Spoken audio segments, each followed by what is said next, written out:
எல்லோருக்கும் வணக்கம். இன்னைக்கு அனிதா புஷ்பவனம் குப்புசாமி யூடியூப் சேனலில் உங்களை எல்லாம் சந்திக்கிறதுல ரொம்ப மகிழ்ச்சி. இந்த பதிவில் இந்த வரலட்சுமி நோன்பை பற்றி தான் பார்க்க போகிறோம். இந்த வரலட்சுமி நோன்பு எப்படி செய்யணுன்றது விரிவாக எளிமையாக கடந்த ஆண்டு நான் பூஜை செய்முறையே செய்து காமிச்சிருக்கேன். அது நிறைய பேர் பார்த்துருக்கீங்க. இந்த வருடம் வரலட்சுமி நோன்பை கடைப்பிடிக்கணும், பூஜையெல்லாம் செய்யணும் அப்படின்னு நினைக்கிறவங்க நான் கடந்த ஆண்டு போட்ட பதிவை போய் பாருங்கள். அங்கே விளக்கமாக சொல்லியிருப்பேன். ரொம்ப எளிமையாக இருக்கும். அது வேணால் லிங்க் இந்த டிஸ்கிரிப்ஷன் பாக்ஸில் இந்த பதிவில் நான் போடுறேன், அதை நீங்கள் பார்த்துக்கலாம். இப்போது இந்த பதிவில் வரலட்சுமி நோன்பிற்கான பொருள்கள் என்னென்ன வாங்கணும் அப்படின்றத கொஞ்சம் முன்கூட்டியே நான் உங்களுக்கு சொல்லிடுறேன். வர்ற வெள்ளிக்கிழமை 9ஆம் தேதி வரலட்சுமி பூஜா இருக்குது. நோன்பும் அன்றைக்கி தான் இருப்பாங்க. அப்படி இருக்கும்போது நம்ம அந்த வெள்ளிக்கிழமைக்கு முன்னதாகவே அந்த நோன்பிற்கான பூஜைக்கான பொருள்கள் எல்லாம் என்னென்ன தேவையோ அது வாங்கி வச்சுக்கிட்டோன்னா நமக்கு அந்த அறக்க பறக்க அந்த பூஜை நேரத்தில் போய் வாங்கிட்டு நின்றுட்டுருக்க வேண்டாம். அந்த பூஜா பொருள்கள் என்னென்ன தேவைன்றது தான் இந்த பதிவில் நான் உங்களுக்கு சொல்ல போகிறேன். இந்த வரலட்சுமி பூஜாவே பார்த்திங்கன்னா இந்த கலசம் வச்சு செய்யக்கூடியது.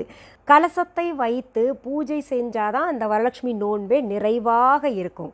அதனால் நம்ம இந்த கலசத்திற்கு தேவையான பொருள்கள் என்னென்ன அப்படின்றத முதல் பார்ப்போம். அந்த கலசம் தயார் பண்ணணும் இல்லையா, அதற்கான பொருள்கள் என்னென்னு பார்ப்போம். கலசோன்றது பார்த்திங்கன்னா செம்பாக கூட இருக்கலாம், நல்லா பெரிய செம்பாக இருக்கலாம், ஒரு தேங்காய் தாங்கக்கூடிய அளவுக்கு செம்பாக இருக்கலாம்.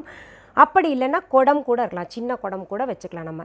இது வெள்ளி, பித்தளை, செம்பு இந்த 3 உலோகங்களில் தான் இருக்கணும். ஸ்டீல் பயன்படுத்தவே கூடாது. தயவு செஞ்சு ஸ்டீல் வாங்காதீங்க. அப்படி வாங்கினா கூட நீங்கள் பூஜை செய்தும் பயன் கிடையாது. இது நான் சொல்கிறதாக நினைக்காதீங்க. இது காலங்காலமாக எல்லாருமே செஞ்சுக்கிட்டு வர்றாங்க. நீங்கள் இப்போ குருக்கள்கிட்டயே போயிட்டு நம்ம வீட்டில் ஹோமம் வளர்க்குறோம், இல்லை கிரகப்பிரவேசம் பண்ணுறோம், ஏதாவது ஒன்று பூஜை பண்ணுறோம் அப்படின்னு வைங்களேன். அவர் நீங்கள் குடம் வாங்கிக்கணும் இல்லை செம்பு வாங்கிக்கணும் பூஜை பண்ணுறக்கு அப்படின்னு சொன்னாங்கன்னா அவங்ககிட்ட ஸ்டீலில் வாங்கலாமான்னு கேட்டு பாருங்கள். அவங்க கூடவே கூடாதும்பாங்க. ஏன்னா இந்த பூஜைக்குன்னு இருக்கக்கூடிய உலோகங்கள் பித்தளை, வெள்ளி, செம்பு இந்த 3 தான் பயன்படுத்தணும். ஏன்னா தெய்வீக ஆகர்ஷண சக்தி அந்த உலோகங்களுக்கு தான் இருக்குது.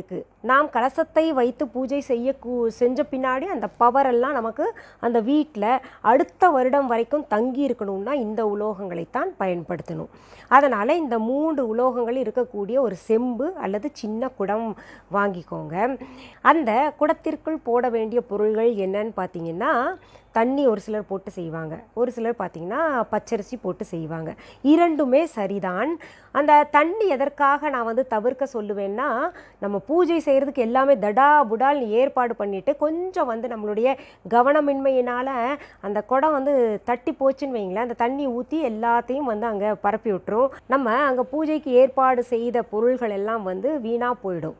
அப்புறம் என்ன நினைப்போம், நம்ம அபசகனமாக இருக்கே அப்படின்னு நினைப்போம். நம்மளே செஞ்சுக்கிட்டு நம்ம கவனக்குறைவால் செய்யக்கூடிய விஷயங்களை அபசகனம்னு நினச்சிக்கிறோம். நம்ம அதெல்லாம் தப்பு. நம்ம கவனக்குறைவு அப்படின்னு தான் எடுத்துக்கணும்.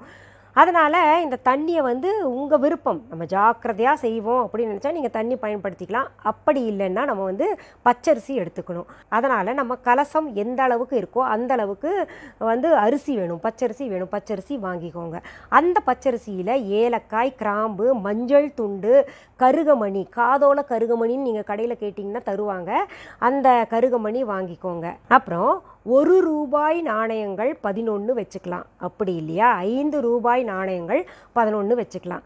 அதையும் அந்த குடத்துக்குள்ளே போடணும். இதெல்லாம் நீங்கள் ஏற்பாடு செஞ்சுக்கணும். மொதவே இந்த பொருள்களை எல்லாம் ஏற்பாடு செஞ்சு வச்சுக்கிட்டிங்கன்னா ரொம்ப சுலபம். அதுக்காக நான் சொல்கிறேன். அப்புறம் அந்த குடத்திற்கு மற்ற சுவாமிக்கெல்லாம் திலகமிடணும் இல்லையா, சந்தனம், குங்குமம் வாங்கிக்கலாம், இல்லாட்டி மஞ்சளும் வாங்கிக்கலாம். ஏன்னா மஞ்சள் பிள்ளையார் பிடிக்க போகிறோம். நம்ம சாதாரண சமையல் மஞ்சள் தான் பெரும்பாலும் எல்லோரும் பக்கத்தில் இருக்கிறனால அதை எடுத்துப்பாங்க, அதையும் வைக்கலாம். இல்லாட்டி கஸ்தூரி மஞ்சளும் நம்ம பயன்படுத்திக்கலாம்.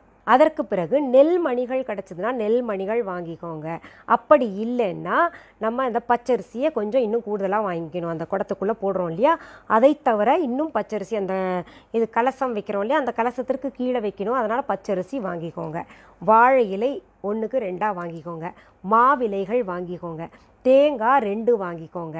வெற்றிலை, பாக்கு, பூ, பழங்கள்னு சொல்லும் பொழுது வாழைப்பழம் கட்டாயம் இடம் பெற வேண்டும். அது தவிர பார்த்திங்கன்னா சீசனல் ஃப்ரூட்ஸும்பாங்க இல்லையா, இப்போ விளையக்கூடிய பழங்கள் எதுவாக இருந்தாலும் 5 வைக்கலாம், 7 வைக்கலாம், 9 வைக்கலாம், 11 வைக்கலாம், நம்முடைய விருப்பம்தான். அது நிறையா வைக்கணுன்றது அவசியம் கிடையாது. ஒன்று ஒன்று வச்சா கூட அது எண்ணிக்கையில் வரும். இத்தனை பழங்கள் அப்படின்ற ஒரு எண்ணிக்கையில் வரும். அதனால் பழங்கள் வாங்கிக்கோங்க. பூ வாங்கும்போது பார்த்திங்கன்னா மகாலட்சுமி தாயாருக்கு மிகவும் பிடித்த மணமுள்ள பூ வாங்கினீங்கன்னா ரொம்ப ரொம்ப நல்லது. அதில் இந்த முல்லை வாங்கலாம், ஜாதி முல்லை, மல்லி, தாழம்பூ கிடச்சிதுன்னா ரொம்ப ரொம்ப சிறப்புங்க. மகாலட்சுமி தாயாருக்கு தாழம்பூ மிகவும் பிடிக்கும். இன்னொன்று இந்த சிகப்பு தாமரை அம்பாளுக்கு ரொம்ப பிடிக்கும் இல்லையா, அதனால் சிகப்பு தாமரை கட்டாயம் ஒன்றாவது வாங்கிக்கணும். அப்புறம் முக்கியமானது நோன்பு கயிறு. அந்த நோன்பு கயிறு எப்படி இருக்கணும்னா மஞ்சள் நிறத்தில் இருக்கணும். நமக்கு வந்து கடைகளில் இப்போ பார்த்திங்கன்னா ரெடிமேடாக எல்லாம் கிடைக்கிது நோன்பு கயிறு. அது கிடச்சிதுன்னா நீங்கள் வாங்கிக்கோங்க. அப்படி இல்லைன்னா பிரச்சனையே கிடையாது. நம்மவே இப்போ இந்த நூல் இருக்கு இல்லையா, அந்த நூலை வந்து ஒற்றைப்படையில் 7, 9 இந்த மாதிரி இருக்கணும். அந்த மாதிரி நூல் எடுத்துகிட்டு அதை வந்து மஞ்சள் தண்ணியில் நல்லா முக்கி எடுத்துகிட்டு காய போட்டுருங்க. அந்த நோன்பு கயிறு குழந்தை, அதாவது கன்னி பெண்களும் கட்டிப்பாங்க, கல்யாணமான சுமங்கலி பெண்கள் வந்து தாலி சரடாகவும் கட்டிப்பாங்க. அதனால் அந்த நோன்பு கயிறு ஒன்று இருக்கணும். அதை தவிர தாலியில் கட்டக்கூடிய மஞ்சள் துண்டு இருக்குது இல்லையா, அந்த மஞ்சள் துண்டு வந்து வச்சுக்கணும். அப்புறம் மணை வாங்கிக்கோங்க. அந்த மணையில் தான் வந்து நம்ம கலசத்தை உட்கார வைக்க போகிறோம். அதனால் வீட்டில் மணை இருந்ததுன்னா அது கூட பயன்படுத்தலாம். அதை நல்லா கழுவி சுத்தப்படுத்திக்கிட்டு அந்த மணையை கூட நம்ம பயன்படுத்திக்கலாம். அந்த மணை மேலே கோலம் போடுறதுக்கு பச்சரிசி மாவு இருக்கணும். இடியாப்ப மாவு எல்லார் வீட்லேயும் இருக்கும். அந்த இடியாப்ப மாவையே கரைச்சி கூட நம்ம கோலமாக போடலாம். அதற்கு ஓரத்தில் காவி போடுவாங்க. அந்த காவி நிறம் இருந்ததுன்னா அது போடலாம். அப்படி இல்லைன்னா நீங்கள் இப்போ பெரும்பாலும் நிறைய பேர் இது வச்சுருக்கீங்க, அஷ்டகந்த சந்தனம் இருக்குது இல்லையா, அது நல்ல மணமாக இருக்கும். அதில் கூட நீங்கள் வந்து இந்த கோடுகள் போடுவோம்ல, கோலம் போட்ட பின்னாடி 2 கோடுகள் 2 பக்கமும் போடுவோம் இல்லையா, அது போடுறதுக்கு பயன்படுத்திக்கோங்க. அப்புறம் ஊதுவத்தி, கற்பூரம், சாம்பிராணி, 5 வகையான கூட்டு எண்ணெய் தீபம் ஏற்றுவதற்கு அது இருந்தால் சரி. இல்லைன்னா நல்லெண்ணெய், இல்லைன்னா நெய் ரொம்ப ரொம்ப உத்தமம். வெறும் நெய்யே உத்தமமானது. அப்புறம் நம்ம வந்து காமாட்சி விளக்கு வழக்கமாக நம்ம ஏற்றி வைப்போம், மெயின் விளக்கு அது இருக்கட்டும். நம்ம வந்து தினமுமே அது ஏற்றுற மாதிரி ஏற்றிக்கலாம். அதை தவிர பார்த்திங்கன்னா இந்த கலசத்திற்கு முன்பாக யாராவது குத்து விளக்கு வீட்டில் வச்சுருந்தீங்கன்னா அந்த குத்து விளக்கு 2 பக்கமும் வைக்கிறதுக்கு அது ரெடி பண்ணிக்கோங்க. அப்படி இல்லைன்னா கூட கவலைப்படாதீங்க, அது போய் வாங்கணுமா அப்படின்னு சொல்லிட்டு அதுக்கு பதிலாக 2 அகல் விளக்கு நீங்கள் வச்சுக்கலாம். மண் விளக்கு எல்லாத்தையும் காட்டிலும் ரொம்ப உயர்ந்தது, அதனால் அகல் விளக்கு கூட வச்சுக்கலாம். அதற்கு பிறகு இந்த கலசத்திற்கு முன்னாடி விளக்கு வைக்கணும் இல்லையா, அது வந்து வெள்ளியாக இருக்கலாம், பித்தளையாக இருக்கலாம், இல்லை இன்னொரு காமாட்சி விளக்கு இருந்தால் கூட ஓகே. இப்போது நெய்வேத்தியமாக நம்ம என்னென்ன வைக்கணும் அப்படின்னு நீங்கள் கேட்டிங்கன்னா, இட்லி வைக்கலாம், பாயாசம், வடை, அப்பம். இது தவிர இனிப்பு பலகாரங்கள் ஏதாவது வைக்கலாமா அப்படின்னு நீங்கள் கேட்டிங்கன்னா, பால் பலகாரங்கள் எதுவாக இருந்தாலும் பார்த்திங்கன்னா பூஜைக்கு ஏற்றது உரியது. அதனால் நீங்கள் செஞ்சாலும் சரி, இல்லாட்டி சுத்தமான கடையிலேருந்து வாங்கிட்டு வந்து நீங்கள் இந்த பிரசாதமாக நைவேத்திய பொருளாக வைக்கலாம்.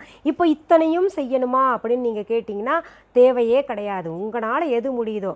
இப்போது நம்ம அன்றாடம் சாப்பிடக்கூடிய இட்லி கூட நம்ம வந்து மகாலட்சுமி தாயாருக்கு வைக்கலாம். ஏன்னா அரிசியால் செய்த பட்சணங்கள் எதுவாக இருந்தாலும் அம்பாளுக்கு மிகவும் பிடிக்கும். இல்லை நாங்கள் இட்லி வைக்கலிங்க, காலையில் அவ்வளோ சீக்கிரம் எழுந்திரிச்சு நான் எங்களுக்கு பூஜை பண்ண முடியாது அப்படின்னு நினச்சிங்கன்னா இந்த பூஜையை மாலை வேளைகளில் செஞ்சால் ரொம்ப ரொம்ப நல்லது. ஏன்னா அம்பாளுக்கு உரிய நேரம் பார்த்திங்கன்னா மாலை நேரம் தான். அதனால் மாலை வேளைகளில் தான் செய்யணும். அதுக்கு நீங்கள் பார்த்திங்கன்னா பால் பாயாசம், அரிசி பால் பாயாசம் இருக்குது இல்லையா, அதை செய்யலாம். வடை செய்யலாம், முடிஞ்சால் அப்பம் செய்யுங்க, இல்லாட்டி பலகாரங்கள் எல்லாத்தையும் வச்சுக்கலாம். அப்புறம் தாம்பூலப்பை வரலட்சுமி நோன்பு அன்றைக்கு கொடுப்பாங்க. இப்போது அவங்கவுங்க வசதிக்கு ஏற்ற மாதிரி கொடுத்தா போதும். அது ஒற்றைப்படையில் கொடுக்கணும். 3 பேருக்கு, 5 பேருக்கு, 7 பேருக்கு, 9 பேருக்கு, இந்த மாதிரி ஒற்றைப்படையில் எத்தனை முடியுதோ அவ்வளோ கொடுக்கலாம். இந்த தாம்பூல பொருள்களாக என்னென்ன கொடுக்கலாம் அப்படின்னு நீங்கள் கேட்டிங்கன்னா, சீப்பு, கண்ணாடி, வளையல், மஞ்சள் குங்குமம், பூ, வெற்றிலை பாக்கு, முடிஞ்சால் ஒரு ப்ளவுஸ் பிட்டு இப்படி கொடுக்கலாம். அப்படி இல்லைன்னா கவலைப்படாதீங்க, வெறும் வெற்றிலை பாக்கு, மஞ்சள் குங்குமம் கொடுத்தா கூட போதும். இப்போ சுமங்கலி பெண்களாக இருந்தால் தாலி கயிறு அதில் சேர்த்து கொடுக்கணும். அப்படி கன்னி பெண்களாக இருந்தாங்கன்னா அவங்களுக்கு நோன்பு கயிறு கொடுத்தா ரொம்ப நல்லது. இது மாதிரி தாம்பூலத்தை நீங்கள் வந்து ஒரு தட்டில் வச்சுக்கோங்க. வச்சுட்டு எத்தனை பேர் கொடுக்கணும் நீங்கள் முடிவு பண்ணுறீங்களா, முடிவு பண்ணிவிட்டு அவங்களுக்கு இதை கொடுத்துடலாம். இப்போது கடந்த ஆண்டு நான் வரலட்சுமி நோன்பு பூஜை செஞ்சு காமிக்கும்போது அதில் தானமாக அன்னைக்கு எதுவும் நம்ம கையால், அந்த பூஜை செய்தவர்கள் கையால் கொடுக்கக்கூடாதுன்னு சொல்லியிருந்தேன். அதனால் அப்போவே நிறைய பேர் வந்து கமெண்ட்ஸில் கேட்டிருந்தீங்க, இன்றைய தேதி வரைக்கும் கேட்டுக்கிட்டு இருக்கீங்க. அப்போ வந்து நம்ம இந்த தாம்பூல பையெல்லாம் கொடுக்கக்கூடாதா அப்படின்னு கேட்டிருக்கீங்க. தாம்பூல பை என்பது தானம் கிடையாது. தாம்பூல பை நம்ம வந்து சுமங்கலி பெண்களுக்கும் கன்னி பெண்களுக்கும் வரலட்சுமி நோன்பு அன்றைக்கு நம்ம கொடுத்தோம்னா நாம் சுமங்கலியாக நீண்ட காலம் வாழ்வோம், அதுக்காக அந்த மாதிரி கொடுக்குறோம். அதே சமயத்தில் பெறுபவர்கள் கூட பார்த்திங்கன்னா சுமங்கலியாக தீர்க்க சுமங்கலியாக வாழ்வார்கள். திருமணமாகாத கன்னி பெண்களுக்கு ஏன் கொடுக்குறோன்னா அவங்களுக்கு சீக்கிரத்தில் நல்ல வரன் கிடைத்து, அதாவது மகாவிஷ்ணு மகாலட்சுமி தாயார் எப்படி ஒற்றுமையாக இருக்காங்க இல்லையா, அவங்கள எந்த படத்தில் பார்த்தாலும் பார்த்திங்கன்னா அவ்வளவு அந்யோன்யம் தெரியும். அதுபோல் அந்யோன்யமாக வாழணும் அந்த கன்னி பெண்கள், நல்ல கணவர் கிடைக்கணும்னு சொல்லிட்டு நம்ம வந்து அவங்களுக்கு தாம்பூலம் கொடுத்து ஆசிகள் கொடுக்குறோம். அது வந்து தானம் கிடையாது. தானமாக என்று சொன்னால் எப்போவுமே இந்த பூஜை செய்த பின்னாடி, இந்த வெள்ளிக்கிழமை வேற அன்னைக்கு விளக்கு வைத்ததுக்கு அப்புறம் தான் நம்ம வந்து இந்த பூஜையை செய்கிறோம். விளக்கு வைத்ததுக்கு பிறகு எந்த பொருளுமே பொதுவாக நிறைய பேர் கொடுக்க மாட்டாங்க. அதுவும் இந்த செவ்வாய் வெள்ளின்னா பொருள்களை கொடுக்க மாட்டாங்க. இந்த கைமாத்தாக யாராவது வந்து பணம் கேட்குறாங்கன்னு வைங்களேன், அதை வந்து கொடுக்க மாட்டாங்க. விலை உயர்ந்த பொருள்கள் இல்லை வெள்ளியில் ஏதாவது நம்ம வந்து கிஃப்டாக கொடுக்கணும் அப்படின்னு நினச்சோன்னா அதெல்லாம் வந்து அன்னைக்கு அந்த விளக்கு வச்சதுக்கப்புறம் கொடுக்கக்கூடாது. ஏன்னா இந்த வெள்ளி என்பது பார்த்திங்கன்னா மகாலட்சுமி தாயாருக்கு உரியது. மகாலட்சுமி தாயார் முழுக்க முழுக்க பார்த்திங்கன்னா சுக்கிரனின் ஆதிக்கத்தை பெற்றவர். இந்த சுக்கிரனுக்கு அதிதேவதை மகாலட்சுமி தாயார். அந்த சுக்கிரனால் பார்த்திங்கன்னா வெள்ளை, இந்த வெள்ளையான பொருள்கள் எல்லாமே பார்த்திங்கன்னா மகாலட்சுமி தாயாருக்கு மிகவும் பிடிக்கும். அதில் நிறைய பேர் நினச்சிட்ருக்கீங்க தங்கம் வந்து மகாலட்சுமி தாயாருக்கு மிகவும் பிடிக்கும்னு. தங்கம் பிடிக்கும், அதில் எந்த மாற்றமும் கிடையாது. ஆனால் அதை காட்டிலும் நாளும் கிழமையும் வந்து நம்ம வெள்ளி வந்து பயன்படுத்தி மகாலட்சுமி தாயாருக்கு அர்ச்சனையோ பூஜையோ செஞ்சோன்னா ரொம்ப ரொம்ப சிறப்பு. வெள்ளியில் விளக்கேற்றுறது இது போன்ற விஷயங்கள்லாம் செஞ்சோன்னா ரொம்ப ரொம்ப சிறப்பு. அதனால் வெள்ளி அன்றைக்கி வந்து தானமாக கொடுத்துடாதீங்கன்னு சொன்னேன். ஒரு சிலர் என்ன பண்ணுவாங்கன்னா குங்குமச்சிவல் நம்ம கொடுக்கலாமே அப்படின்னு சொல்லிட்டு கொடுப்பாங்க. அதெல்லாம் என்ன பண்ணணும், நம்ம அந்த விளக்கு வைக்கிறதுக்கு முன்னாடி ஒன்றா கொடுத்துடணும், இல்லைன்னா மறுநாள் வந்து இந்த பூஜையெல்லாம் முடித்த பின்னாடி கொடுக்கலாம். ஆனால் வெள்ளிக்கிழமையும் அதுவுமா பார்த்தீங்கன்னா இந்த வரலட்சுமி நோன்பு செஞ்சுக்கிட்டு இந்த மாதிரி விலை உயர்ந்த பொருள்களை தர வேண்டாம் தான் நான் சொன்னேன். அப்புறம் தேங்காய் 2 சொல்லியிருந்தேன் இல்லையா, அந்த 2 தேங்காயில் ஒரு தேங்காய் எடுத்துகிட்டு நம்ம நல்லா மஞ்சள் பூசிட்டு அந்த நாரெல்லாம் எடுத்துடணும். உடம்பு பகுதியில் இருக்கக்கூடிய நாரெல்லாம் எடுத்துக்கிட்டு அதை நல்லா சுத்தப்படுத்திக்கிட்டு, ஆனால் குடுமி இருக்கணும், அந்த குடுமியை எடுத்து விட்டுறாதீங்க.